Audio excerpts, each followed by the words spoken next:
Hello, and welcome to another conversation for Mindful Techie Tuesday. I'm excited to be here. For those of you who are new or need a reminder, I am Miko Markley Whitlock, but I am not the host today, and I will explain a little bit about that a little later. But before we get started, I want to invite you to love, like, and share this live conversation. If you're watching us live, if you're watching the replay, I invite you to do the same and tag someone who you think could benefit from this conversation.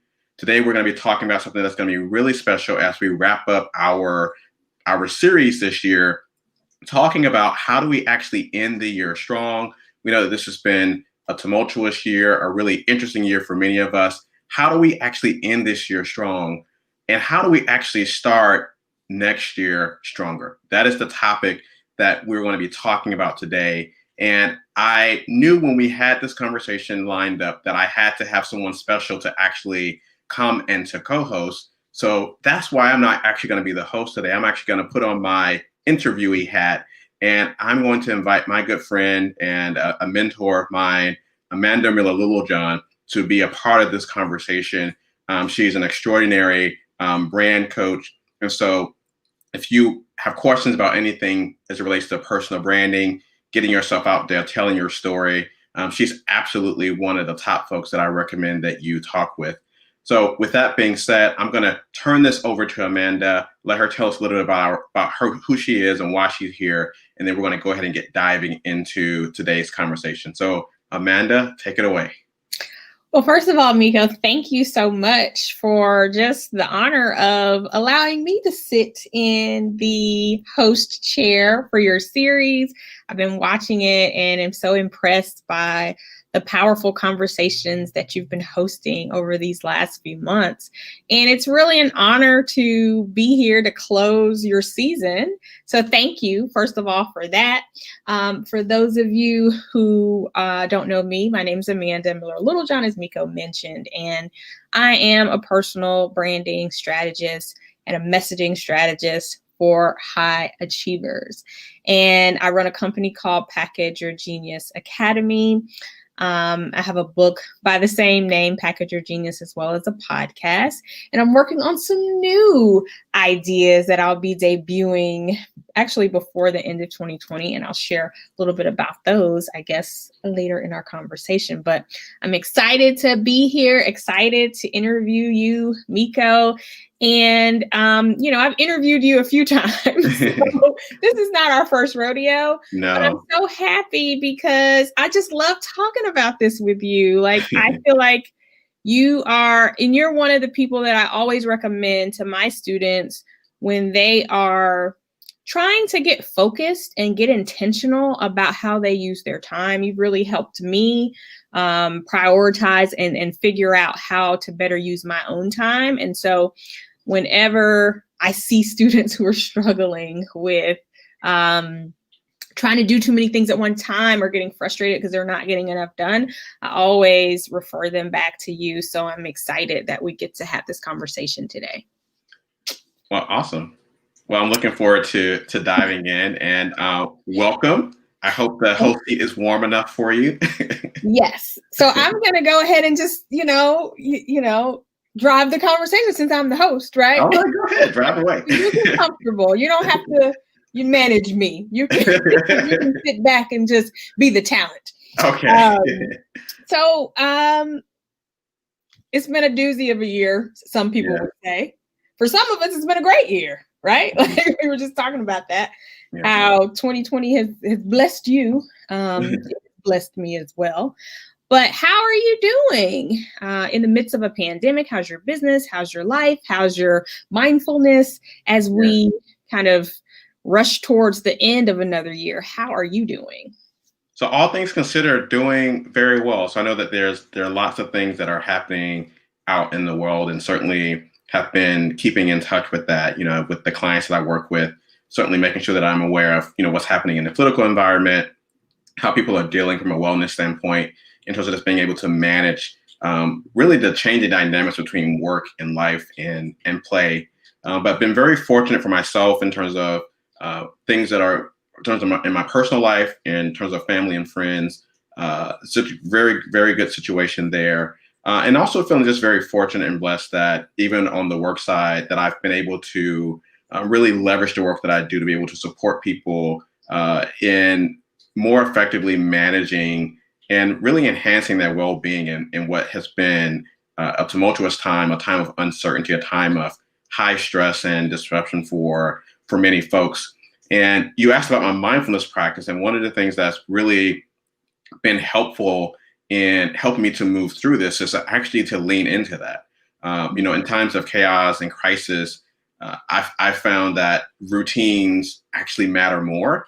And one of the things I've done is I've actually doubled down on my personal practice. I've doubled down on my spiritual practice, which includes mindfulness. I've doubled down on my fitness routine. I'm in the best physical shape that I've ever been in ever, probably in my life. And so YouTube Nico, work. you're making us all feel bad. Everybody who's been eating potato chips and eating cupcakes. Well, you got to live your best life, whatever that looks like for you. So have your cupcakes and your potato chips. Well, I know that actually I've been pretty good on that front, but I know you keep a pretty strict calendar, a strict personal calendar, and time is like, you schedule everything. So how did you transition, I guess, during the last few months to make even more time and double down even more? Like, logistically speaking, how did that play out for you? Did you find that you had more extra time just because we're not circulating in the world as much? Or, how did you, because I'm literally picturing in my head the color-coded calendar with like all things, like me schedule everything, like from sleeping to eating, everything he schedules it. So how and why did you make more room for your routine? Yeah, so you're right about the scheduling and my approach to that. So I'm really big on just being clear about where you're investing your time. It's no different than how you spend your money, right? You look at your bank account statement and you get an accounting of how you're spending your time. It's the same thing with or your money rather, and it's the same thing with our time. So we often say that we don't have enough time to get things done. But when I work with clients and I say, well, let's look at your calendar, let's see how you're spending your time, you'd be surprised at how you can make space for the things that matter and for fun and for play, but you can also make space for some of those things you've been putting off, like writing that book or getting that project done, getting the things done around the house. So that being said, for me, not really a lot has changed schedule-wise. I have been working from home prior to the pandemic. The biggest change was that the in-person engagements that I had transitioned to virtual. And I was very fortunate that I didn't have any cancellations. I was able to translate and transfer really all of those over into virtual opportunities. And I've been doing virtual training since before I quit my job to do this full time. And so that really wasn't a big leap for me. I would say that the biggest change was probably spending more time developing learning plans for organizations. So for folks that had not done a lot of virtual training, or this is sort of a new experience doing, so let's say like a day long or a half day retreat, understanding what does that actually look like and getting folks to understand that we're not talking about a day long webinar, right? Like this is an interactive experience. And here's how we're going to use the technology. Here's how we're going to use the tools. Here's how we're going to use the interactive exercises to actually make that possible. And I think the other thing the other big transition for me was that I, for the longest time, sort of put off joining a gym. I've always been a person that's like, I want to go outside and run. I want to go to the pool and swim. And I was doing lots of endurance training things. Like for a while, I was doing half marathons and then doing triathlons. And I moved and was further away from my training team. And so I needed an alternative. So I joined the gym for the first time ever, I guess, in the previous year. And as I was getting into a groove with that, then things shut down. Right. And so I had to figure out what to do.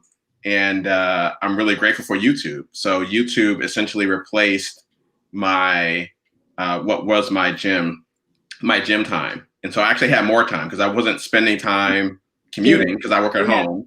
And I wasn't the commute time I was spending going to the gym, I got that time back. So I actually have more space in my day. Yeah. That's interesting. I think, you mentioned something that I think is really key about just using your calendar and looking at where your time is going. I know that's one of the things that you really helped me to see a couple of years ago when I was talking about making more space and room in my life to write. And really just looking at my calendar to see all the different commitments that I had and where was extra time and where was I overscheduling myself, or where was I like not even really cognizant of the time that I needed to put in certain places because it wasn't on my calendar. And so I think that's really powerful to just really be able to see every single commitment that you have, because either you are oversubscribed, or like you're saying, there's all these pockets of extra time that I got back because I'm not commuting, I'm not driving, I'm not having to travel and do different things. But I would also agree with you about the routine, and I need to get back in mine. I'm not as like together as you right now, but at the start of the pandemic, I was doing really well with my mindfulness practice because I was still able to go to the forest pretty much every day. And I had built that into my routine because the place I like to go hike, the trail I like to go to, was near the kids' school. But then when school went remote, it was kind of like, okay, am I going to drive across town to go to this trail every single day? And so I'm still trying to figure out how that's going to work, because that was a big thing for me that I really noticed moved the needle for me last year.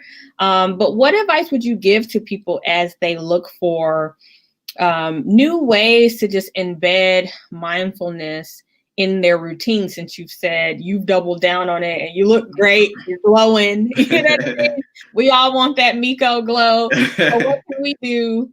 How can we examine our lives and our time and our schedules to kind of figure out, okay, what makes sense for me and how can I fit it into my life?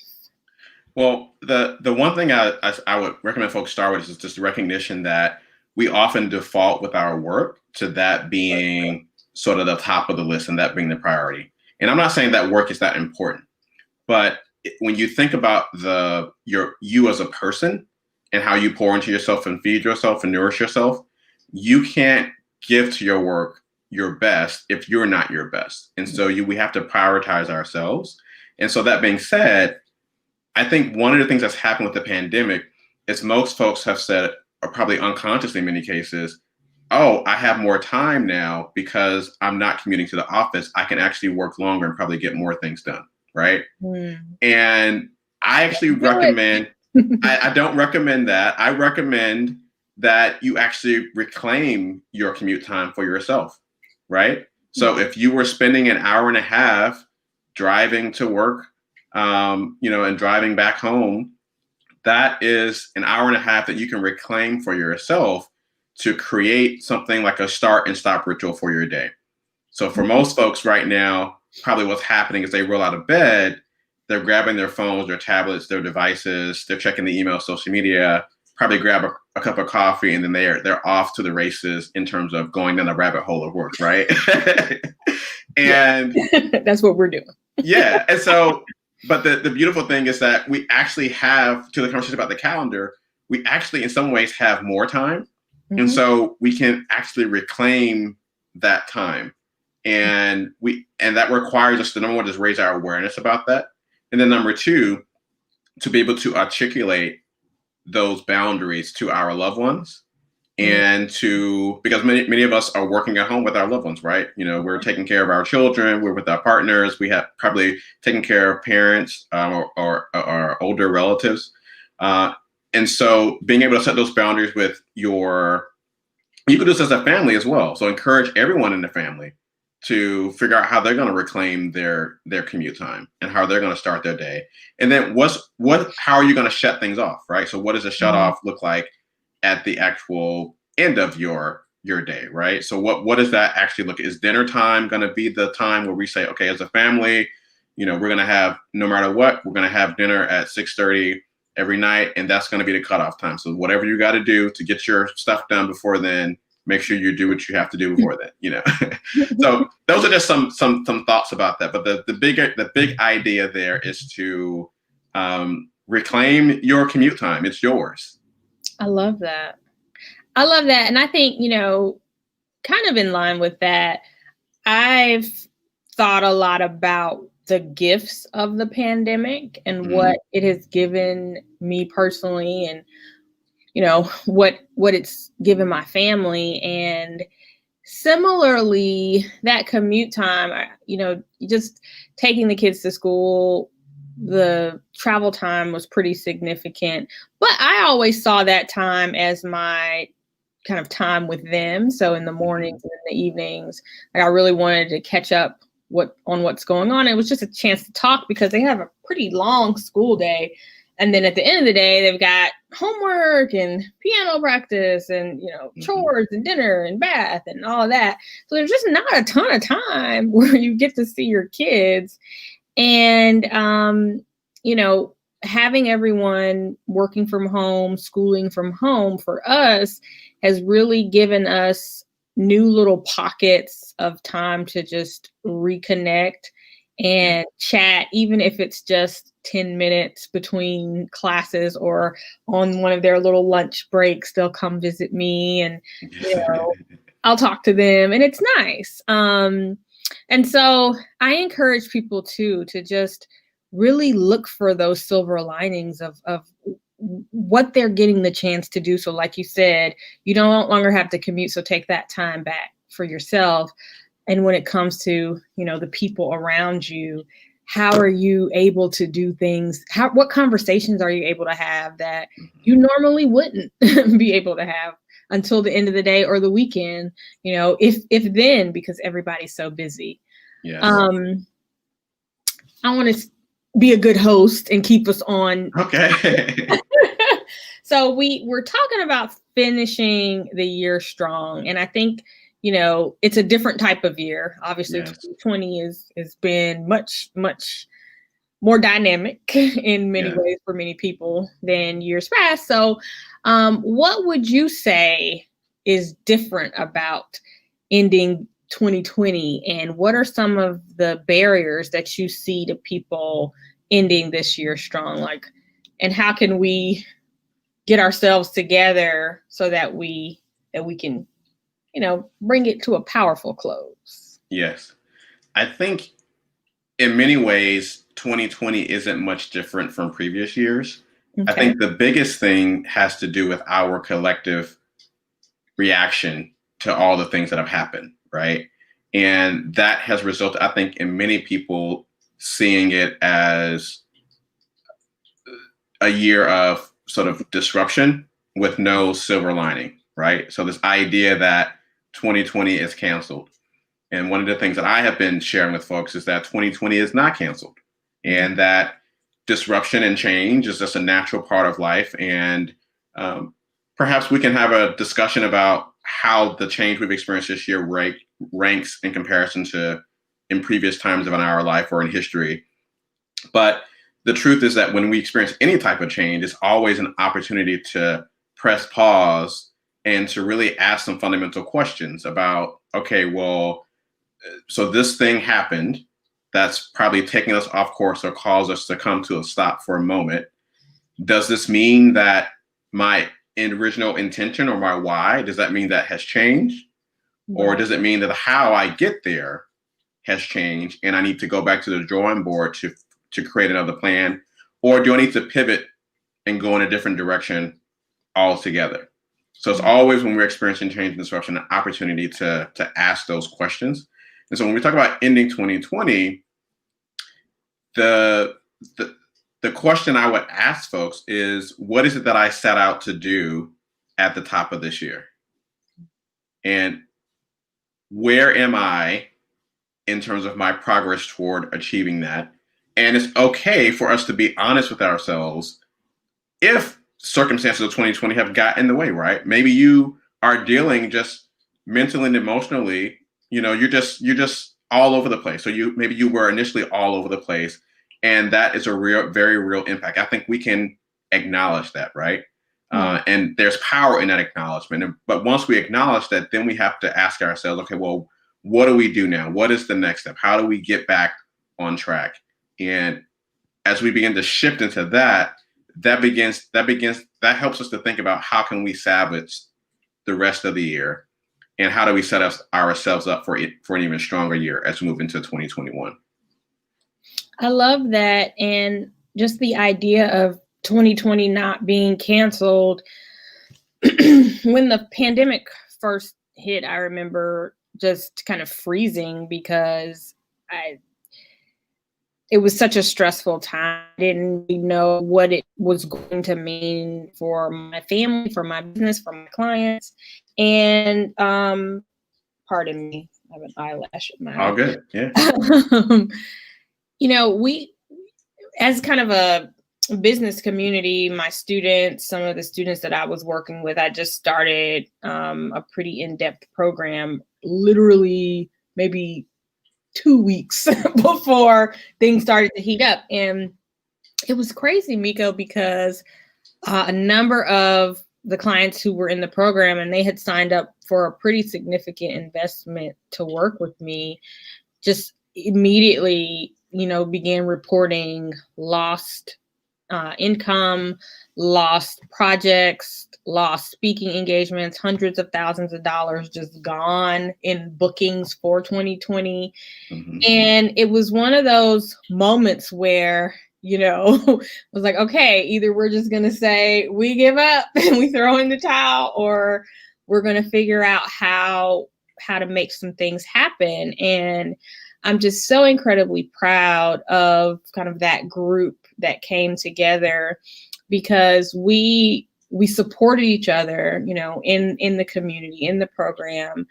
And we just brainstormed, ways that we could pivot our businesses, our services, for those who were used to speaking in person like you. How can we take it virtual? How can we create virtual programs that were needed and that were timely for this moment? For those who had never done virtual, like we had a couple of clients who ended up creating whole events, virtual events that they sold tickets for, got sponsorship for. And I'm going to be honest with you, Miko, in the beginning of all of that, I didn't have, because I'm really big on context, right? So I love to look at what has happened in the past to predict what may happen in the future. So the first thing I'm looking at is, when was the last pandemic? What happened then? What happened to people? Did they lose everything? Did everybody, get sick? Like, were only the rich people safe? Like, I'm researching the 1918 flu and all this stuff. And there just wasn't a ton of things that could give you that context that would make me feel comfortable. But I was a wreck. I was a nervous wreck, but I still felt like I had to put on a brave face for them. Mm-hmm. But all of that to say, at the end of the day, everyone who kind of pushed through that discomfort came out, and I will tell you this, even stronger than they were before everything hit the fan. As in, I lost 100,000, but I made 500. You know what I mean? And it was just, it's so powerful to think about, and I'm not trying to downplay the people who have lost loved ones or lost people to this pandemic. And it's still a very real stressor to me personally. Yes. And the anxiety that I have the choice to send my kids back in person to school. I'm not right now. I don't feel comfortable sending them back yet. Like, it is a very stressful thing, the actual physical implications of the pandemic. But there is a lot that you can make in your mind about what this means for you. And if you choose to say, how can I win? How can I pivot? How can I keep going? How can I, like you say, go back to my why, go back to my purpose, get recentered, figure out what people need now, figure out how the game has changed, stay in the game, play the third and the fourth quarter. Like, we can do this. And this year, just watching people who literally were like, I've lost everything, I don't know what I'm going to do, just dig deep and be Yes. able to make something out of, a catastrophe. It's just, I have my context now, put it like that. And Yeah, it's powerful. it is powerful and it's interesting. So I want to share a story that I haven't shared. I don't think I've ever shared this publicly, or at least I haven't shared it a lot. But an exclusive.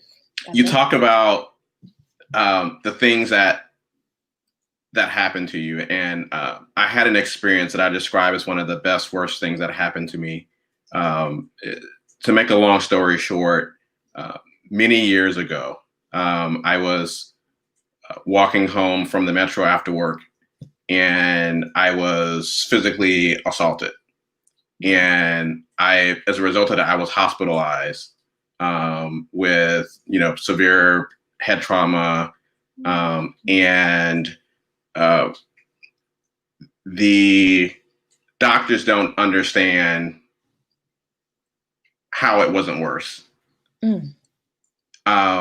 And I remember when I was released from the hospital, I was on bed rest for many weeks, and I was in so much physical pain. There was so much pain that I had never experienced anything that painful in my life. There was literally like no position that I could sit in or lie in that was comfortable. The pain medication was only so much that the pain medication could do, and that was just part of the healing process. And I remember going through that process and remembering that I had to make a choice. I was in so much pain that I couldn't simultaneously focus on healing and moving forward, and also be looking backward, concerned about who did it, why they did it, where are they, did the police catch them, yada, yada, yada. Are they going to do it again? Exactly. And I remember in that going through that healing process, once I made that transition and I made a decision that I had to release and to forgive in order to be able to make space for me to heal, because I needed every ounce of energy that I had in order to heal. I found that I was spending a lot of time making other people feel better about the fact that I was okay and that I was moving forward and not stuck in the who, what, when, where, and why, and how. I cooperated with the investigation, but I wasn't investing a lot of energy in trying to, make sure people had what was coming to them, or, whatever it was. So much so that many years later, the district attorney called me and was like, "Hey, we found the guys." And he sort of explained like how they found people who did what they did and sort of why they did what they did. And he was all hyped up, talking about that. And so like, we're gonna, and we're gonna do this, and they're gonna be sentenced to this many years, and this is what's gonna happen. And I'm just like, at that point, I had already released and moved on. Right. Because I needed to do that for myself in order to be able to heal. And I share that because whenever we experience any type of trauma, and 2020 perhaps has been a trauma that we've experienced for some of us, it's no different. That we have to, no matter how terrible the situation appears, that we ultimately have to make a decision. We have to make a decision about how we're going to choose to respond. That is always the choice that we have, no matter how bad the situation is.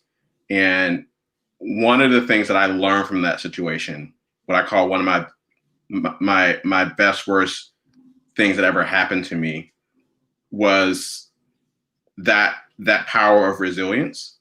And being able to make a shift in, like, you can't, if you want to move forward, you can't be stuck looking backwards if you're trying to move forward. And that life is so precious that you have to be mindful of what you're choosing to give your energy to. Yes. I chose to give my energy to healing and wholeness because that was what I needed.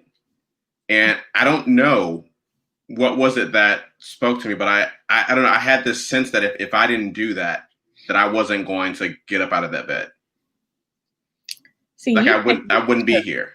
you're taking us to church, Miko. Now you speak into all aspects of life. You done touched something something that I wasn't even thinking about that I've been struggling with.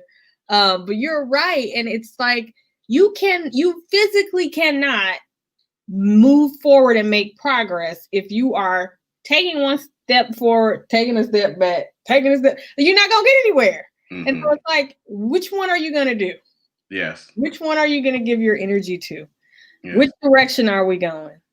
Yeah. And like you said, energy is precious, life is precious, time is precious, and we do have a choice. I'm so glad you chose you.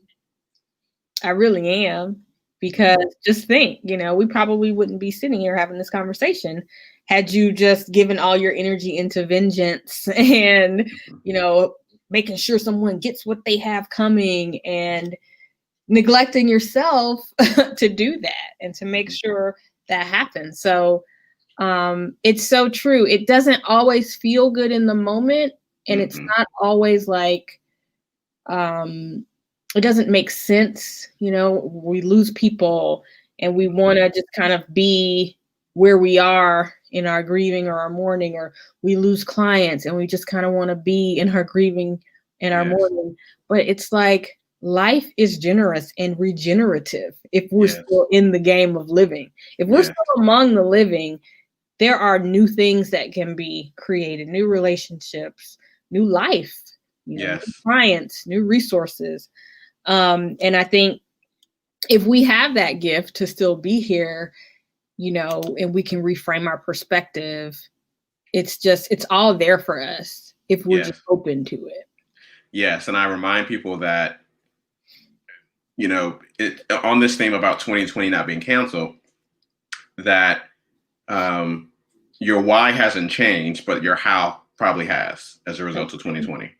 And so don't be dejected if you've been called to serve in a particular way and how you have been serving has changed. Then maybe there's a different way that you're been called to still do that same thing. And that's what I've been urging people to consider. And so even earlier in the season, we had two career coaches on, and one of the things they talked about, particularly for folks that are looking for work in the current environment, is that we spend a lot of time talking about mindset and energy and how that translates into the responses that you're getting when you're networking, for example, or when you're engaging in interviews. And so it was really interesting because we talk about that all the time, but it was really interesting to hear two, seasoned career coaches saying like, well, this is what we tell our clients, and this is what's actually supporting them and getting to the next step and actually getting through this particularly tough period for some of them. So there's power behind that. And I think too, for some people, as we look at how, like you said, your why hasn't changed, but your how may have changed. For some of us, and I would dare say for everyone, in some respect, if you're willing to really look and just kind of orient yourself to find it, there is a way that this year has made what you do more relevant, right? Like when I think about branding and purpose and the conversations I like to have with people, I think generally speaking, for me, in the way that I do personal branding, which is more focused on depth and mindfulness and really, really getting to know yourself, radical self-discovery. Pandemic, it seemed like those were conversations that people didn't have time for. They were almost frivolous. Yes. It's like, okay, I'll get to that when I can, but how can you help me get to the money, right? And this pandemic has made people really assess what is it that they're doing with their time on this earth, And, you know, now that you don't have the distractions of the commute and that you have so much more room and space, it's really giving people a chance to ask those questions that I don't think they allowed themselves to ask before. And so in that way, it's like almost opening this window for me to jump in, right? Mm-hmm. With like my 20 questions, my journals, my prompts. Yes. to say, let's get clear on what it is that you want, what energizes you about your life, and what purpose you have for being here. And so I challenge other people to also look at, especially if you're in that space of feeling like the pandemic has taken something from you or changed in a negative way how you do what you do. I would love for you to take a look at what opportunity has it created, either for you to do what you do or for people to be more receptive to what you do, because I think that's there. Yes. And part of how you get there is you have to remain open, right? So you can't shut down. Mm-hmm. And I remember, similar to you, sort of at the start of the pandemic,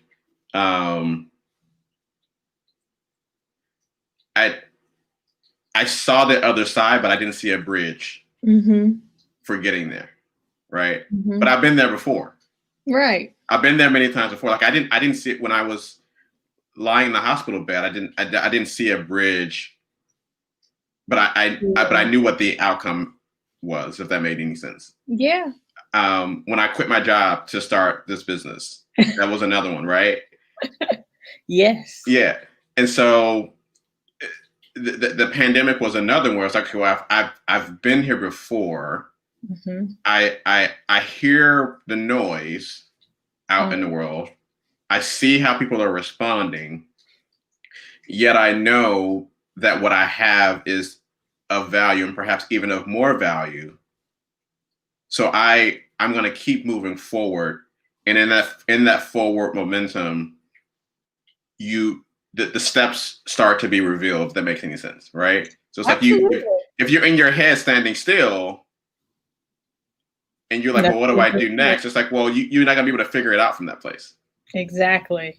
You have to stay in the game. You can't sit on the bench. Mm-hmm. You know, like you have to stay in the game. And you know, the year isn't over yet. Who knows? They're saying that the pandemic is going to worsen with flu season in the winter. We've got a big election coming up. There's so many more things, so many more variables to come. But I think it's ever important for us to keep our mindsets in that place of possibility, looking for solutions. And like you said, I love that I've been here before, because I know for me, I have a whole story about recessions and employment that your story. Like, yeah. And I immediately began to play that story once the pandemic, like once it was clear what was coming in terms of people losing their jobs, and, you know, just the economy collapsing and businesses closing. And I had to, at a certain point, because I was bracing for this outcome that I was conditioned for from the last recession, you know, lost job, lost money, had a new kid, couldn't support it. I started my business, but, you know, it was just a struggle. I got to get ready for the struggle, you know, and at a certain point, I just had to stop, had to interrupt that tape and say to myself, I'm in a different place. I'm a different person. I have access to different resources, a different network. I've put in, you know, a decade of work building something. I'm not the same person, and I'm not in the same place that I was.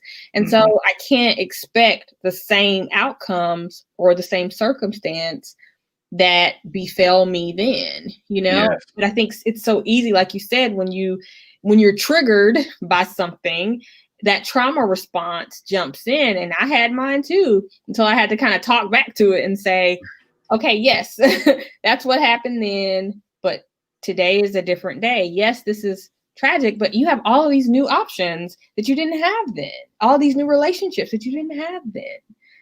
all of this new awareness that you didn't have then. So how are you going to use what you have now to get something different?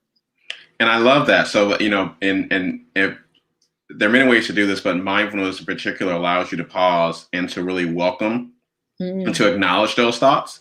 Mm-hmm. But here's the key: you don't have to accept them. You can say, "Okay, I see you," but we're not. That's not the conversation we're going to have today. Okay, so we are not going there. Yeah, we're not going there today. And that's the thing, and that's the space where we realize we have a choice. Right, we have a choice in how we respond, as opposed to just sort of going with or reacting to whatever the thought is. Right. Absolutely. So did you have more on this? If not, I want to turn the tables a little bit, because you've said a few things that I think really have set us up for a conversation about branding. Okay. Is there anything else you want to round out your conversation or your questions about? I think I'm good. I feel like I almost feel like, let me just tell people what Miko would tell you. Because it's not so much a question as I just want to make sure people know, when this is one of the nuggets that you left me with, that I pass on to other people, and I try to always remember it whenever I am giving myself a hard time or beating myself up about not getting things done. And I don't so much do that anymore, because now I can even see space and time as something that doesn't need to be filled, whereas before I used to just kind of fill up every moment. Yes. But one of the most wonderful things you've taught me, Miko, is that you can have it all and you can do it all, but just not all at once.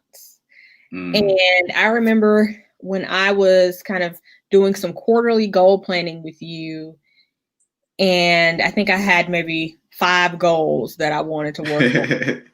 And I was just like so excited. I'm like, these are the things I'm going to get done, And then I was like, well, I don't see how realistically I can make them happen. And it made me just feel discouraged, because I think a pattern I'd had prior to that point was just to bite off too many things. And then when I didn't get as far as I needed to on all of them, I would get discouraged.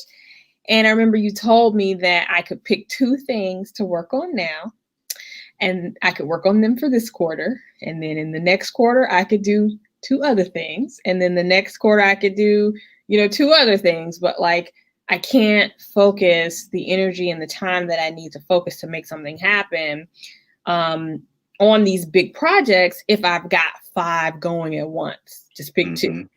And so I think that is just a nugget that I want people to have.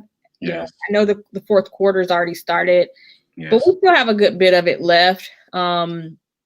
If you do have some things that you didn't get done that were on your agenda for earlier in the year, pick 2 things that you can dive into before the year ends.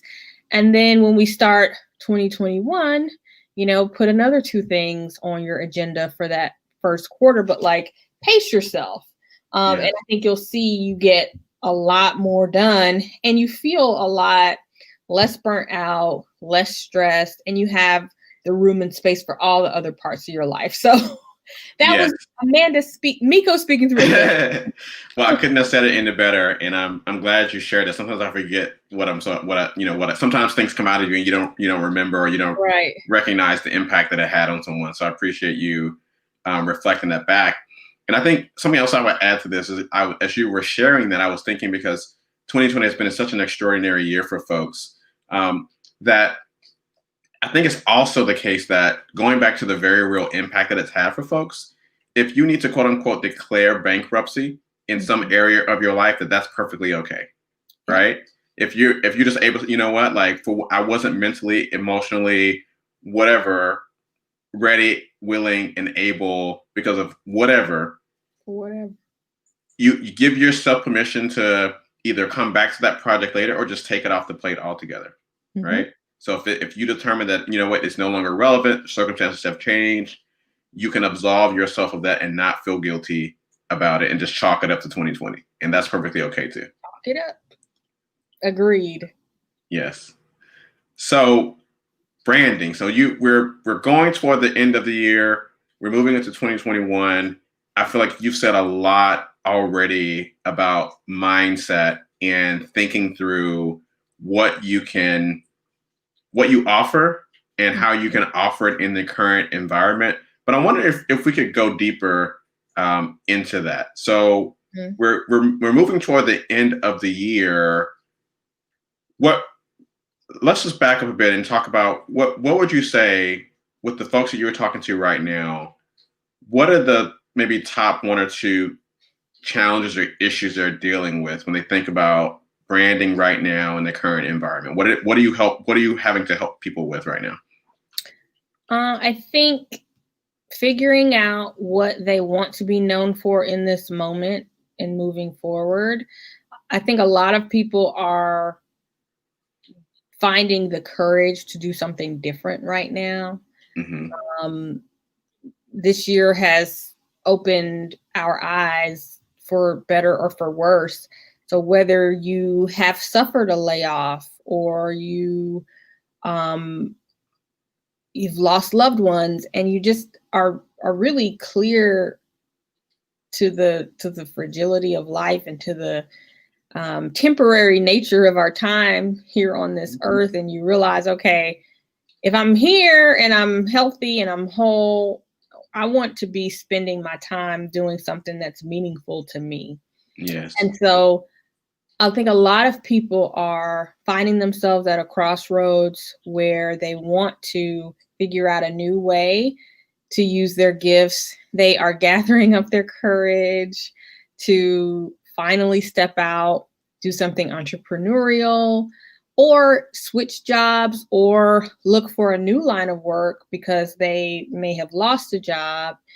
And so I think it's not so much that what people are struggling with is they are trying to just kind of hype themselves up to be brave in this moment, because I think a lot of people see this as one of those kind of watershed, fork in the road times. Like, if ever I was going to make a move, now's the time, right? And so for me, I love that because people are asking the deeper questions that I personally am motivated to tackle. Mm-hmm. I am not the personal branding coach for people who want to become Instagram influencers, right? Mm-hmm.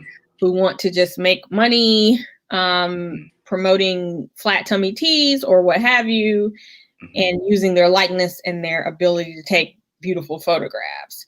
I am more about helping people who know they have a gift, know they have something that they can offer the world. And maybe they've been in the shadows, they've been in the background, maybe they've been the number two person, and they know that, okay, for me to really reach the heights that I know are inside of me, or make the impact that I feel like I was put on earth to do, I'm going to have to step out and do more than I've been doing. I'm going to have to be visible. I'm going to have to be seen.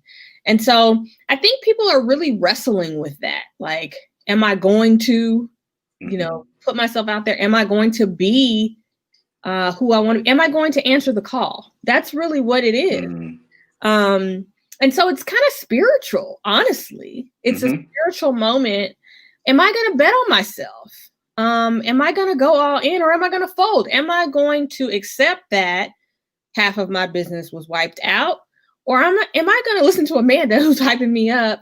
And am I going to take a chance on this little idea that I have no idea whether it will work or not? I have no idea if people are going to buy this service or not. I have no idea if this is going to happen, but am I going to take a chance and bet on myself? Those are the conversations we're having. That's what I'm seeing with people. Like, it's not so much about like, what should my logo look like? It's like, we are at this, the whole planet has been forced to pause and take stock and really, assess, like, what am I doing? What am I doing with my life? What am I doing here? Is this what I'm supposed to be doing? If it's not, what am I waiting for? Like that, those are the questions that people are having. And those are the questions I'm excited to help people answer, because for the vast majority of us, we're not doing what we have in our heart to do. We're not. We're not fully stepping in. We're not listening to that wee small voice. We're afraid. But I think this pandemic is waking people up in a way because it's letting everyone know, you just never know. You might walk out the door tomorrow, get sick, and then you got a week left. And so how do you want to have spent that last week of your life? How do you want to have spent the last year or 5 years? Will you feel like you've been wasting your time? Will you feel like you did what you were supposed to do? And I think most of us, if we're honest with ourselves, know that we're leaving a lot on the table. And I think there's a call to just honor your gifts and honor the gift of life. So the gifts that you were given to share in this life and the gift of life itself. And I think people are starting to take that a lot more seriously just because of what's all been put in our faces. And so I don't know if that answered your question. But yeah, it does. I mean, and I think it's so beautiful in terms of, and I'm so grateful that there are folks like you who are helping folks to think through this in a deeper and what I would feel a more meaningful and impactful way, which is really answering, I think, the question, how can I be useful? Yeah. How can I be of service? And those are questions that I use as part of the life planning process that I work with people on, around this time of the year. But I want to ask you about people take the opportunity to dive deep and to ask those questions. How do they get unstuck and move to the next step? I recently saw a video from, I think you know Jeff Walker, or know of Jeff Walker, the product launch formula guy. And he has a short YouTube video series on getting unstuck. And one of the things he talks about is that he gets all these questions all the time. And maybe you get these where people come to you and say, well, Amanda, I'm just really stuck on my logo, or I don't know which podcast service to use, or I don't know which website company to go with. And Jeff's response is just pick one. Mm-hmm. Start somewhere. No one who's in business, who's been in business 5-10 years ago is using the same service that they started out with. Just find the one that fits your budget, that has most of what you need, and just go for it. And you will make adjustments as you need to. So what is your response to people that say, okay, well, I've spent the time answering your questions. I know what I'm supposed to be doing, but what next step do I take to actually make it happen? So I think this kind of goes back to what you were saying earlier about being in motion, right? Mm-hmm. So as you take steps, it is revealed. There is no rocket. This is not rocket science. It's not like there is some secret book that everyone who's successful has the answer, has at their disposal to look up the answers to. Mm-hmm. It literally is, like you said, pick something and get going. You may have to change it, but so what, right? Mm-hmm. Pick a strategy, pick a coach, pick a community, pick a service, pick a business name. Just pick something so that you can get your ideas and yourself moving and into the stream, and so that people can really get to know you. Now, there's another piece to this that I think, and I'm more sensitive to it, just having witnessed people that I've worked with. And, I work pretty much solely with high achievers who have accomplished a great degree already. Mm-hmm. And, this journey that we're on, even if we reach a level of success, there's always another level to unlock, both personally, spiritually, revenue wise, what have you. So it just depends on what game that you're currently playing at the moment. But when I hear that idea of stuck, or if I witness it, even if someone's not saying I feel stuck, but I see they're stuck because they're not doing what I tell them to do. I told you what to do. Let's just get to it. Like, you're not doing what I told you to do. Right. So I gave you a step and you're still not doing it. So something else is going on. And I think when you find yourself with the benefit of a roadmap, a course, right? And you've got all these things that should kind of take you to the promised land or just at least get you moving, and you're still not able to bring yourself to get moving. And I'll talk about I just thought of a personal example that I can share because I know it intimately. It's not like I'm just like sitting on the sidelines watching everybody else stuck, and I'm like, I'm not stuck. And we have less than 3 minutes, so I'm just go ahead. Okay, well, I can make it. I'll be quick then. But generally, that means there's something else at play. There's a story, a message, kind of going back to the triggers of trauma, right? When we talked about how when the pandemic first hit, I was triggered because of my experience during the Great Recession. So I'm immediately bracing myself for all of these things that are going to happen that are no longer in the realm of my personal reality anymore. So it makes no sense for me to be bracing for these things to happen. I'm not the same person. It's not the same time. I don't have the same circumstances. And so I challenge people to really try to get to the root of what is it that is, what is that tape? What's that message? What's that narrative that's controlling your actions and keeping you from moving forward? The personal example I wanted to mention was, as I told you, I think a few years ago when we were working together, I wanted to do some creative writing. And I told myself, I think this year that this was the year I'm going to write and publish some essays. And I did all this work. I worked with a writing coach. She gave me some clear assignments. I have some essays I'm polishing off, but for some reason, even though she'd given me some tasks to work on with these essays, I found myself just kind of waffling and just not doing what I have been given clear instruction to do. And after doing some reflection and some personal work, I realized that it mapped back to this narrative I had playing in my mind that was really embedded in me by my dad, which was essentially, the life of an artist is one of a starving artist, and you can't be creative, but also financially fulfilled. And, creativity is important to me, but I also have a certain standard of living that I want to have.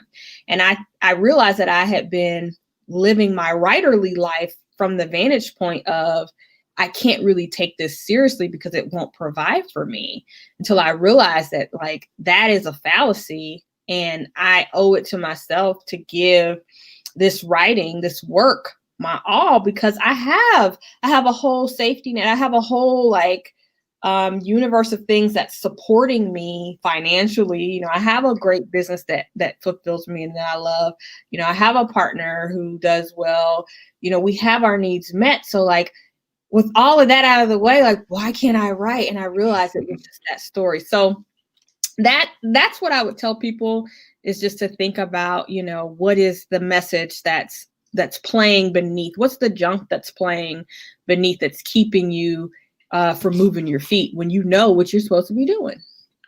Well, awesome. Well, I will let that be part of the last word for today's conversation.